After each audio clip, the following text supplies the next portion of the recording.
लहराती हुई पहाड़ियों के बीच बसा था विष्णुपुर गांव। एक अजीब सा शांत जगह। यहां जिंदगी धीमी रफ्तार से चलती थी। गांव वाले कड़ी मेहनत करते थे, पूजा पाठ और भी ज्यादा। लेकिन उनकी इस खूबसूरत दुनिया के किनारे एक साया हमेशा मंडराता रहता था। गांव के पास एक घना डरावना जंगल था। यह जंगल एक अजीब सी खूबसूरती की जगह थी। पुराने पेड़ आसमान को छूने की कोशिश करते थे। उनकी शाखाएं टेरही मेरही और उलझी हुई थीं। मोटे पेड़ों के कारण सूरज की रोशनी नीचे तक नहीं पहुंच पाती थी, जिससे लंबी डरावनी परछाइयां बनती थीं।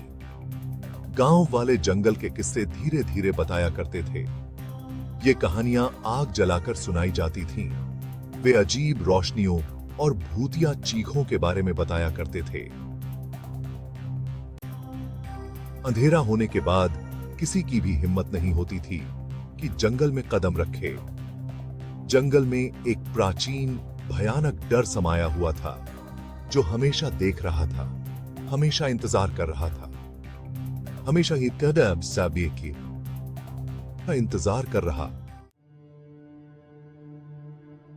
शाम होते होते हवा भारी होने लगी। सूरज क्षितिज से नीचे डूब गया और उसने आसमान को गहरे नारंगी और बैंगनी रंग से रंग दिया। विष्णुपुर के गांव वाले अपने अपने घरों में चले गए।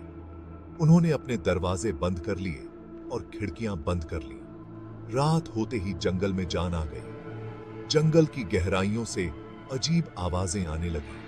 पत्तों की सरसराहट, टहनी के टूटने की आवाज, एक धीमी दर्द भरी चीख, जिससे री रहच की हड्डी में सिहरन दौड़ गई। गांव के अंदर अजय नाम का एक जवान लड़का पीढ़ियों से चली आ रही डर की परवाह किए बिना जंगल में जाने की तैयारी कर रहा था। अपने परिवार के मना करने और गांव के बुजुर्गों की चेतावनियों के बावजूद अजय जंगल के रहस्यों को उजागर करने की ठान चुका था। वह बस एक लालटेन और बेवकूफी भरे साहस के साथ घने अंधेरे में निकल पड़ा। जैसे ही अजय ने जंगल में कदम रखा, पेड़ों से होकर एक ठंडी हवा चली। हवा अचानक ठंडी और उमस भरी हो गई। सड़न की गंध तेज हो गई। अजय आगे बढ़ा। उसकी लालटेन से टिमटिमाती हुई परछाइयां बन रही थीं। पेड़ खामोश पहरेदारों जैसे थे। जैसे ही अंधेरा जंगल में छा गया, आवाजें तेज होने लगीं। पत्तों की सरसराहट ज्यादा तेज सुनाई दे रही थी। अजय का दिल तेजी से धड़कने लगा। उसने अपनी गति तेज कर दी। वह आगे बढ़ता गया, जंगल के और अंदर। वह परछाइयों और फुसफुसाहटों में खो गया था। अजय की लालटेन टिमटिमा रही थी, जिससे पुराने पेड़ों के टेढ़े मेढ़े तनों पर अजीब और गरीब आकृतियां बन रही थीं। परछाइयां इधर उधर घूमती हुई और अपना आकार बदलती हुई डरावनी आकृतियां ले रही थी। उसने अपना सिर हिलाया और आगे के रास्ते पर ध्यान केंद्रित करने की कोशिश की। जंगल का फर्श भूली बिसरी चीजों के अवशेषों से भरा हुआ था। धूप से सफेद हुई हड्डियां, सड़े और फटे हुए कपड़ों के टुकड़े और पेड़ों की छाल पर उकेरे गए अजीब और गरीब निशान। पेड़ों से होकर एक ठंडी हवा चली, जो अपने साथ एक धीमी दर्द भरी फुसफुसाहट लाई। अजय रुक गया और उसने अपनी सांस रोक ली। उसने सुनने के लिए ध्यान लगाया। उसका दिल तेजी से धड़क रहा था। फुसफुसाहट फिर से आई, इस बार करीब से। ऐसा लग रहा था जैसे पेड़ खुद फुसफुसा रहे हों। अजय के अंदर दहशत पैदा हो गई। आगे क्या है, यह देखने की एक अजीब सी जिद। फुसफुसाहट तेज होने लगी, जो अजय के चारों ओर बेतरतीब आवाजों के बवंडर की तरह घूम रही थी। मैं शब्दों को समझ नहीं पा रहा हूं, लेकिन ये लहजा, इससे मेरी रीरहज की हड्डी में सिहरन दौड़ जाती है। यह निराशा और गुस्से की, प्राचीन पीड़ा और तकलीफ की आवाज थी। वह पीछे की ओर हटा। उसका पैर एक उलझी हुई जड़ से जा टकराया। अजय जमीन पर गिर पड़ा। उसकी लालटेन उसके हाथ से छूट गई। चारों ओर अंधेरा छा गया, घना और दम घोंटने वाला। घना के गिरा। नहीं नहीं, मुझे रोशनी चाहिए। वह लालटेन के लिए इधर उधर टटोलने लगा। उसकी उंगलियां ठंडी नम मिट्टी को पकड़ रही थीं। उसके अंदर दहशत की लहर दौड़ गई। वह अंधेरे की दुनिया में फंस गया था, अनदेखी निगाहों और फुसफुसाते हुए खतरों से घिरा हुआ था। तभी अंधेरे में उसने उसे देखा, एक हल्की सी चमक जो जंगल के अंदर से आ रही थी।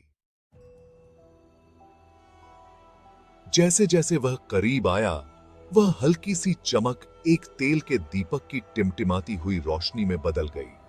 इसने एक छोटी सी खुली जगह को रोशन कर दिया था, जहां एक टूटा हुआ पत्थर का ढांचा था। वह मंदिर, जो कि एक मंदिर लग रहा था, बहुत पुराना था और उस पर बेलें चढ़ी हुई थीं। खुली जगह में हवा भारी और रुकी हुई लग रही थी।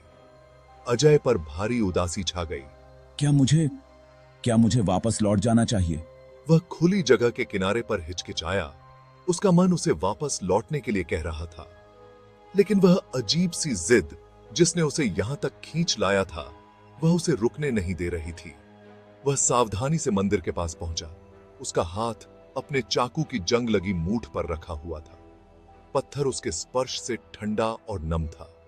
मंदिर के नीचे झाड़ियों में आधा छिपा हुआ चमड़े से बना एक पुराना किताब रखा हुआ था। यह किताब क्या है? अपने चकमक पत्थर और लोहे के टुकड़े को टटोलते हुए अजय का दिल उसकी पसलियों से टकरा रहा था। उसने एक चिंगारी पैदा की और उस छोटी सी लौ को अपने हाथ से ढंक लिया। जैसे ही उसकी लालटेन की बत्ती ने फिर से जलना शुरू किया, उसने अपना ध्यान किताब की ओर लगाया। चमड़ा सूखा और फटा हुआ था। इसके पन्ने पुराने होने के कारण खराब हो चुके थे। भाषा बहुत पुरानी थी, जिसे समझना मुश्किल था। शब्द एक प्राचीन बुराई के बारे में बता रहे थे, जो जंगल में कैद थी। डायरी एक भयानक चेतावनी के साथ खत्म हुई।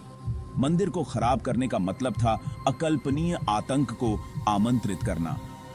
अजय ने किताब को जोर से बंद कर दिया। उसका दिमाग चकरा रहा था। खुली जगह पर एक धीमी गुर्राहट गूंज उठी। अजय घूम गया। उसका हाथ सहज रूप से चाकू को पकड़े हुए था। परछाइयां गहरी होने लगीं, चारों तरफ से उस पर दबाव डाल रही थीं। हवा में अदृश्य ऊर्जा के कारण कड़कड़ाहट होने लगी। दो लाल रंगों वाली रोशनी ने अंधेरे को चीर डाला। ऐसी आंखें जो बुरी भूख से जल रही थीं। परछाइयों से एक आकृति उभरने लगी। उसका रूप अस्पष्ट था, लेकिन उसका इरादा स्पष्ट था। अजय के अंदर एक भयानक, कच्चा और आदिम आतंक छा गया। वह प्राणी लंबा और दुबला पतला था। उसकी त्वचा एक कंकाल के फ्रेम पर तनी हुई थी। उसके अंग अप्राकृतिक कोणों पर मुड़े हुए थे, जो लंबे, नुकीले पंजों में खत्म हो रहे थे। लेकिन यह उसकी आंखें थीं जिन्होंने अजय को घूर कर रखा था। ऐसी आंखें जो एक प्राचीन, कभी न बुझने वाली भूख से जल रही थीं। अजय की रगों में एड्रेनालाइन दौड़ गया। उसने किताब गिरा दी और तेजी से पेड़ों की कतार की ओर भागा। उसके फेफड़े जोरों पर काम कर रहे थे। वह अपने पीछे उस प्राणी को सुन सकता था। उसकी सांसें उसके करीब थीं। शाखाओं ने उसके चेहरे पर वार किया और उसके कपड़े फाड़ दिए। उसने पीछे मुड़कर देखने की हिम्मत नहीं की। वह अपने पीछे उस प्राणी की उपस्थिति को महसूस कर सकता था, द्वेष और भूख की एक वास्तविक लहर। ऐसा लग रहा था जैसे जंगल उसके खिलाफ साजिश कर रहा हो, रास्ता बचने की एक बेताब कोशिश में मुड़ रहा था और घूम रहा था। अजय तेजी से पेड़ों की कतार से बाहर निकला और गांव की ओर जाने वाले परिचित रास्ते पर गिर पड़ा। उसने अपने कंधे से पीछे झांकने का जोखिम उठाया।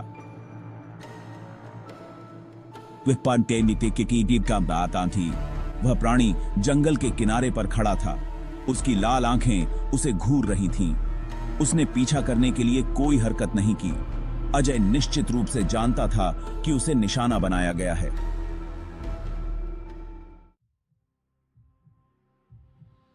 अगली सुबह गांव वालों को अजय का बेजान शरीर जंगल के किनारे पर मिला। उसकी आंखें दहशत से फैली हुई थीं। उसका चेहरा एक खामोश चीख में जम गया था। उन्होंने उसे जल्दी से दफना दिया और उसकी आत्मा के लिए प्रार्थना की। वे बिना किसी संदेह के जानते थे कि उसे किसने मारा था। जंगल जस का तस रहा।